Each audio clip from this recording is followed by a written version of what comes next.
দিনটা ছিল 14 ফেব্রুয়ারি স্যাটারডে আর আমরা গেছিলাম বোলার মাউন্টেনে একটু স্নো টিউবিং করতে। হ্যালো এভরিওয়ান, আমার নতুন একটি ভিডিওতে সবাইকে ওয়েলকাম।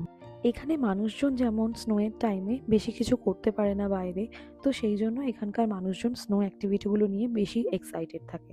স্নো অ্যাক্টিভিটি বলতে যেমন স্কেটিং, স্কি এবং স্নো টিউবিং অন্যতম। স্কি, স্কেটিং এগুলো যেমন একটু শেখার প্রয়োজন থাকে, তেমনি টিউবিংটা নর্মালি না শিখেও করা যায়।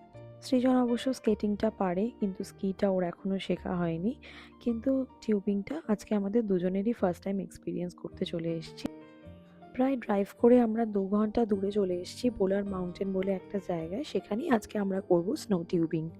এত সুন্দর বাচ্চাদের স্কি করার ভিডিওটা ক্যাপচার করতে করতে হঠাৎ আমার চোখে পড়লো এই যে পোলার বিয়ারটার দিকে। আর এখন বাচ্চাদের সাথে অনেক যুদ্ধ করার সময় অবশেষে আমি এই পোলার বিয়ারের সাথে ছবিটা তুলেই ফেললাম। এই যে লম্বা লাইনটা দেখা যাচ্ছে, এটা বেসিক্যালি স্কিয়ের লাইন। এই রোপওয়ে করে লোকজন ওই উপরের পাহাড়টাতে উঠছে আর উঠে ওখান থেকে স্কি করে নামছে। আর এরপরেই আমাদের স্নো টিউবিং এর লাইন। আর স্নো টিউবিং বলতে এখান থেকে টিউবটা নিজেদেরকে নিয়ে এই যে সামনেই রয়েছে এসকেলেটর, এটা দিয়ে অনেক ওপরের ওই পাহাড়টাতে আমাদেরকে উঠে চলে যেতে হবে। তো স্নো টিউবিং বেসিক্যালি হচ্ছে এই টিউবটার মধ্যে আমরা এরমভাবে ঢুকে বসে থাকবো এবং দুজনে দুজনকার টিউবটাকে ধরে থাকবো এবং উপর থেকে যিনি ইনস্ট্রাক্টর আছেন উনি আমাদেরকে ধাক্কা দেবেন এবং আমরা এইখান থেকে সোজা গড়িয়ে গিয়ে একদম ওই যে দূরের যে জায়গাটা দেখা যাচ্ছে ওখানে গিয়ে পড়বো।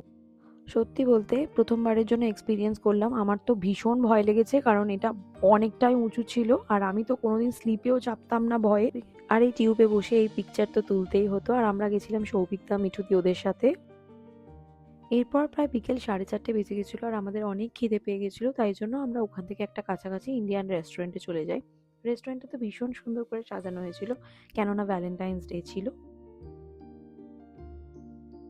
এরপর পালা অর্ডার দেওয়ার, আর আমরা খাবারে নিয়েছিলাম একটা চিকেন দম বিরিয়ানি, তার সাথে একটা তান্দুরি প্ল্যাটার, তার সাথে নিয়েছিলাম চিকেন হাক্কা নুডলস।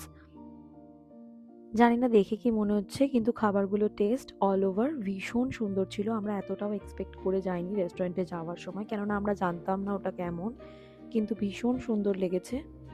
আর এই একটু একটু করে খাবার খেতে খেতেই অনেকটা খাবার খাওয়া হয়ে গেছিল। আর তারপর তো আমার ভীষণ হাঁসফাঁস হাঁসফাঁস করছিল শরীরটা। তারপর আমি ভাবলাম একটা ভার্জিন মোহিতো নিয়ে নিই, এটা খেলে অনেকটা হয়তো হজমের মতো লাগবে। এটা আর কি মানসিক বলতে পারেন। তো ওভারঅল আজকের দিনটা আমাদের ভীষণ ভালো কেটেছে। হয়তো দুজনে মিলে থাকলেও এতটা আনন্দ হতো না যতটা আমরা সবাই মিলে আসার জন্য আনন্দ হয়েছে। তো আজকের ভিডিওটা এখানেই শেষ করছি। সবাই ভালো থাকবেন, সুস্থ থাকবেন। দেখা হচ্ছে আরও একটা নতুন ভিডিওতে, নতুন প্রভিন্সে, নতুন শহরে, নতুনভাবে।